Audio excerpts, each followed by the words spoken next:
신약 성경에 보면 이 몸의 신앙, 우리의 삶의 신앙을 강조하는 부분이 있습니다. 여러분 잘 아시는 야고보서인데요.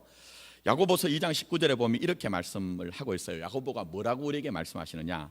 내가 하나님은 한 분이신 줄 믿느냐? 잘하는도다 귀신들도 믿고 어떻게 한다고요? 떠드느니라 얘기했어요.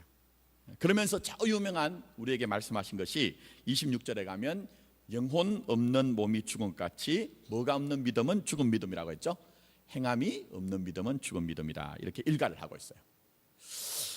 자, 그래서 제가 요즘 이제 많이 묵상하는 것 중에 하나가 우리의 신앙이 좀 어떻게 하면 하나님이 받으실 만한 합당한 신앙이 될까 하는 것이 고민이 제가 참 많습니다. 그래서 요즘 많이 묵상하는 부분이 몸의 신앙, 삶의 신앙이 뭘까를 고민을 하거든요. 여러분 한번 잘 생각해 보십시오. 내가 지식적으로 아는 것으로만 우리가 믿음이 충분할까요? 자, 오늘 새벽에도 말씀드렸는데 우리가 감정적으로 막 고양이 돼서 하나님 앞에 우리 어떤 감정을 정서적인 반응을 드리는 것으로 우리의 믿음이 충분할까요? 사실은 우리의 지성과 우리의 어떤 감성이 전체적으로 하나님 앞에 드려지는 것은 의지라는 부분으로 어떤 면에서는 좀 쌓여져서 하나님 앞에 드려질 때 하나님은 그것을 받으시죠. 자, 예를 들면 제가 하나 예를 들어 보겠습니다. 어떤 사람이 난 자전거를 탑니다 이렇게 얘기합니다. 근데 이 사람이 자전거를 탄다고 얘기를 하고 실제적으로 자전거를 몸으로 익히지 않고 서점에 갑니다. 그래서 자전거에 관한 모든 정보가 있는 그런 책들을 다 모아요. 그래가지고 그것을 이제 습득을 합니다. 자전거에는 어떤 종류가 있는지, 자전거를 만드는 재료가 무엇인지, 자전거를 타는 선수들 중에 누가 유명한지를 잘 알아요. 근데 그 사람이 자기의 몸으로 자전거를 익혀서 타지 않으면은 사실은 그의 지식은 전부 다 헛것이 되는 것이죠. 그래서 우리가 우리의 삶을 봐도 우리의 몸으로 살아내지 않은 것, 우리의 삶으로 살아내지 않은 것은 아무 효과가 없다는 거예요. 또 하나 제가 설명드리겠습니다. 저는 이제 청년 사역을 할 때 재밌는 게 뭐냐면요, 청년들 중에 연애를 책으로 배운 청년들이 있어요. 무슨 말인지 이해가십니까, 여러분? 연애를 책으로 배운 청년들이 있어요. 근데 얘들이 잘 안 되거든요. 그 책으로 배웠던 그 연애와 실제적으로 이렇게 사람을 만났을 때 그게 접목이 잘 안 되거든요. 그 책으로 배운 이제 그런 이제 어떤 연애를 배운 애들이 와가지고 하는 얘기들 중에 하나가, 여러분도 들어보셨을 것 같아요. 일본하고 우리나라에만 있는 가짜 심리학이 있습니다. 그게 뭐냐면은 혈액형으로 사람의 성격을 판단하는 거예요. 그게 사실 전 세계 어디도 없습니다. 일본의 영향을 받은 우리나라와 원래 일본하고만 있는 가짜 심리학이에요. 근데 책으로만 연애를 배운 애들이 와가지고 저한테 하는 얘기가 뭔지 아세요? 목사님, 제가 무슨 형인데요, 저하고는 무슨 형이 안 맞죠? 이런 얘기를 해요. 만나보지도 않고. 그게 바로 사실은 몸이 없는, 삶이 없는 어떤 우리의 지식의 허구성이죠. 자, 우리의 신앙도 마찬가지입니다. 오늘 우리가 원단 기도회라고 했습니다. 원단이란 말을 제가 와서 이제 사용을 했습니다만, 기도라는 것도 한번 잘 생각해 보세요. 나는 기도를 정말 열심히 하고 싶습니다, 나는 기도를 할 계획을 세웠습니다 하는 것으로 기도의 삶을 살 수가 없는 거예요.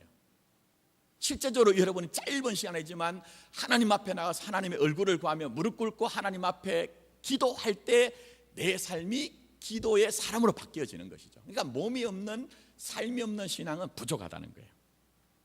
그래서 보시면 기독교 신앙은 굉장히 현실적이며 사실적입니다.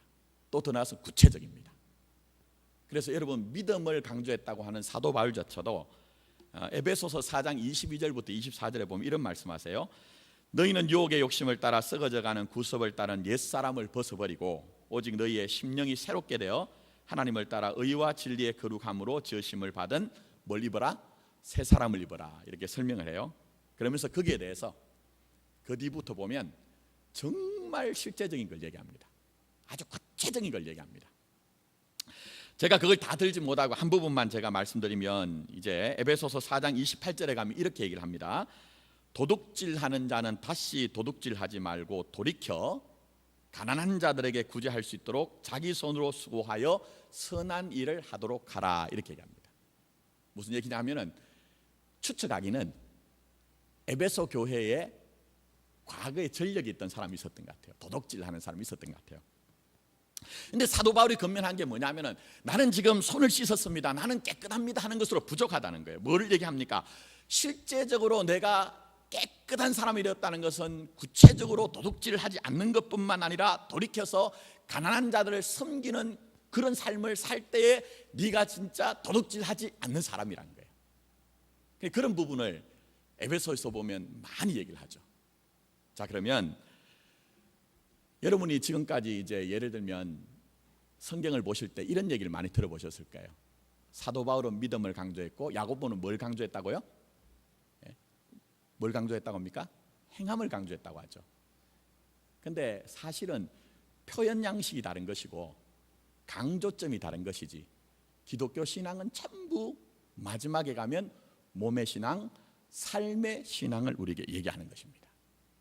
저는 오늘 이 저녁에 비록 우리가 많이 모인 것은 아니지만 저와 여러분들이 아무쪼록 이 주님 앞에서 몸으로 사는 신앙, 또 삶으로서 믿음으로 구체적으로 살아내는 그런 믿음의 삶이 되기를 예수님의 이름으로 축복합니다. 자, 더 나가서 두 번째로는 주님은 우리에게 진정한 예배자가 되라고 하세요. 자, 마지막 거기 한번 보시면 결론이 너희가 드릴 영적 예배니라 그렇게 하겠습니다. 여러분, 우리가 다 이해하지 못하는 신앙의 신비 가운데 하나가 우리의 몸에 관한 얘기를 합니다. 자, 여러분 아시는 것처럼 예수님이 너희의 몸은 뭐라고 했죠? 하나님의 거룩한 성전이라고 했어요. 그러면서 우리에게 너희 안에는 성령이 계시는 것을 너희가 지금도 알지 못하느냐 이렇게 얘기를 하거든요. 우리가 다 이건 이해가 안 됩니다. 왜냐하면 아주 신비한 얘기이기 때문에. 그러나 분명한 것은 하나님의 진리의 말씀 가운데서 예수 그리스도를 영접한 자들, 예수 그리스도와 동행하는 자들은 여러분의 몸과 여러분의 삶 자체가 성전이 됐다고 말씀하는 거예요. 자, 이 말을 다르게 얘기하면 예수님이 우리에게 오셔서 하신 일이 뭘까요? 우리를 뭐로 삼으신 일이라고요? 성전 삼으신 일이라고 그렇게 얘기를 하는 거예요. 근데 성전에서 있는 제일 중요한 일이 뭡니까, 여러분? 구약에 보면 성전의 제일 중요한 일, 예배를 드리는 일이죠. 그러니까 우리가 제일 중요한 게 뭐냐면 하나님 앞에서 영광된 예배로 우리가 우리의 삶을 드리는 거예요. 우리가 일을 열심히 하고 결과를 낳고 우리가 어떤 열매를 많이 낳는 것이 우리에게 목적이 아니라 사실은 가장 근본적이고 원초적인 목적은 온전한 예배를 우리가 우리의 삶으로 하나님 앞에 드리는 거예요. 그걸 하나님이 기뻐하시는 겁니다. 그래서 주님께서는 우리를 성전 삼기 위해서 어떤 일을 하셨느냐, 제가 조금만 이제 설명드리겠습니다. 우리 주님이 우리를 성전 삼기 위해서 예루살렘에 세워진 유형적인 성전은 거부를 하세요. 그리고 우리를 성전 삼으셨거든요. 이게 무슨 얘기냐면 예수님이 광야에서 며칠 동안 시험을 받으셨죠? 40일 동안 금식을 하시고 이제 나오셔서 이제 시험을 받으셨는데 그 가운데 두 번째 시험이 어디에서 시험을 받으셨습니까? 어디서요? 성전 꼭대기에서. 시험의 내용은요, 네가 뛰어내려 봐라. 그러면 주의 천사가 네 발이 거기에 닿지 않게 해줄 것이다. 그렇게 얘기했잖아요. 그때 예수님이 하셨던 아주 유명한 말씀이 있죠. 주 너의 하나님을 어떻게 하지 말라고요? 시험하지 말라고 했잖아요. 주님께서는 그 유형적인 성전을 거부하시고 자신이 가시고자 하는 길을 가셨거든요. 성전에서 내려오셔서. 근데 그 길은 사실은 광야였어요, 여러분. 예수님이 가시면 분명히 십자가를 지심으로 죽어야 되는 길임을 아심에도 불구하고 그 유형적으로 세워진 성전을 거부하시고 광야로 다시 나오신 거예요. 세상의 상징 광야로 나오신 거예요. 그래서 주님이 말씀하셨지 않습니까? 광야에서 구리뱀이 높이 들림과 같이 인자도 어떻게 해요? 들려야 하리라고 얘기하셨잖아요. 그래서 그 광야에서 구리뱀이 높이 들림과 같이 우리 주님이 십자가에 달리셔서 죽으시고 3일 만에 부활하실 때 우리에게 영광으로 다 이뤄놓으신 일이 뭡니까? 바로 그것이 유형의 성전에서 하나님이 우리를 만나시고자 하는 것이 아니라 예수 그리스도를 영접한 여러분들 안에 하나님이 여러분 속에서 만나시겠다는 거예요.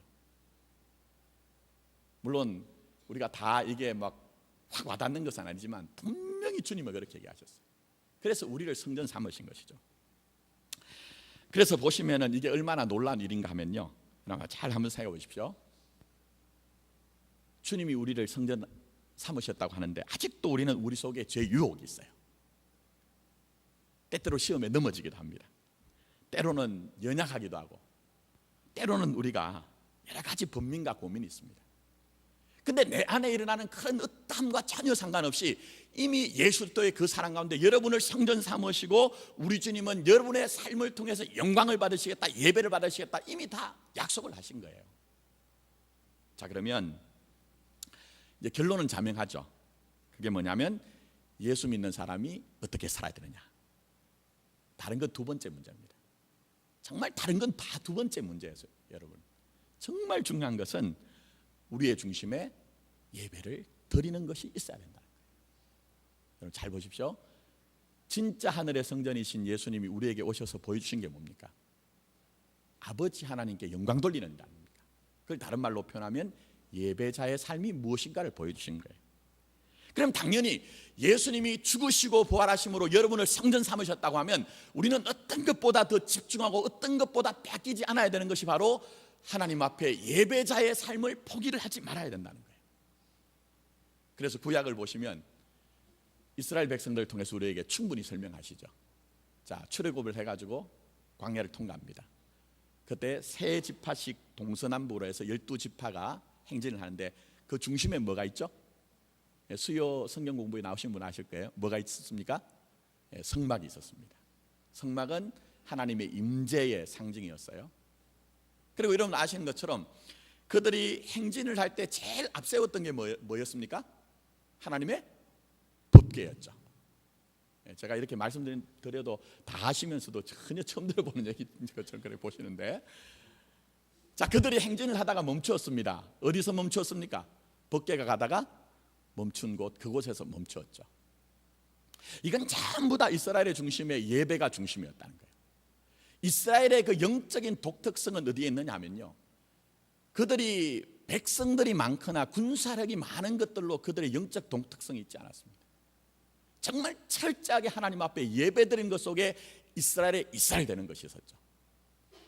그런데 이 말은 다르게 말씀드리면 바로 이스라엘이란 나라가 예배가 약해질 때, 예배가 흔들리고 예배가 타락할 때 이스라엘이란 나라 자체도 흔들리고 약해지고 심지어는 심판을 받게 되더라는 거예요. 그래서 옛 이스라엘을 통해서 새 이스라엘인 교회와 성도들인 우리에게 주님이 지금 말씀한 게 뭡니까? 내가 너희들을 성전 삼았으니 너희들의 삶의 중심이 뭐가 돼야 된다고요? 예배가 돼야 된다는 거예요. 예배가 돼야 된다는 거예요, 여러분. 여러분, 우리의 삶의 예배가 중심이 되지 못하면 어떻게 될까요? 믿는 모양은 있으나 믿는 내용이 아무것도 없어요. 예배가 우리의 삶의 액세서리처럼 그렇게 잘 나가기 시작할 때 우리는 영적인 풍성함을 누릴 수가 없을 겁니다. 왜냐하면 예배는 생명을 공급하는 생명줄과 같기 때문이에요, 여러분. 그래서 제가 보니까 목회를 하다 보니까요, 성경적으로 뿐만 아니고 목회 경험상 어떤 일이 있느냐, 영적으로 살아있는 예배, 하나님 앞에 임재가 있는 그 예배를 드리지 못한 사람은요, 어떤 면에서는 저 뒤에 있는 꽃꽂이를 한 꽃처럼 뿌리가 없는 화초와 같아요. 잠시 동안은 활약할 수 있는 것처럼 보이지만 결국은 시들어 버리더라고요. 또 은혜를 체험하지 못하면 조그만 문제만 와도 방황하기도 하고 그것 때문에 시험 들기도 하는 것이 바로 예배가 사라진 사람들의 모습이더라는 거예요. 그런데 역으로 정말 힘을 다해서 예배에 성공하기를 원하는 분들이 있죠. 그런 분들은 때때로 우리의 삶이 피곤한 일들도 있습니다. 낙심할 만한 일들도 있어요. 때로는 이 세상 살다 보면 아픈 상처도 받을 때가 있습니다. 그러나 정말 예배에 집중하는 분들은요, 그 예배를 통해서 하나님이 그 피 묻은 손으로 그의 상처를 만져주시고 이 세상의 영광인 하늘의 영광을 부어주심으로 말미암아 무너질 만한 자리에서 다시 일어나더라는 거예요, 여러분. 낙심할 만한데 세상의 소망이 아닌 하나님이 주시는 그 소망의 닻을 내리고 소망의 항구를 향해 나가는 믿음의 사람이 되어 있더라는 거예요, 여러분. 그래서 저는 여러분들이 다시 한번 말씀드리지만 이 원단 금요 기도를 하면서 정말 우리 공동체가 예배가 회복되고 또 여러분의 삶에서 예배가 회복되는 그런 삶이 되길 바랍니다. 특별히 예배라고 할 때는요, 잘 한번 생각해 보십시오. 예배를 내가 시간을 잘 맞춰서 나오는 것도 굉장히 중요합니다. 또 예를 들면 예배를 드릴 때 의식의 절차가 있습니다. 뭐 일어났다 앉았다 하는 순서도 있고, 그 일어났다 앉았다 하는 순서 속에서는 뭐 찬양도 드리고 기도도 하고 우리의 신앙도 고백하기도 하고 말씀을 듣는 순간도 있고 또 우리의 봉헌이란 것도 있고 뭐 성도의 교제가 있습니다. 물론 그거 정말 중요합니다. 근데 정말 중요한 것은요, 여러분의 마음, 여러분의 사랑이 어디 있느냐 하는 것들을 한번 점검해 보셔야 됩니다.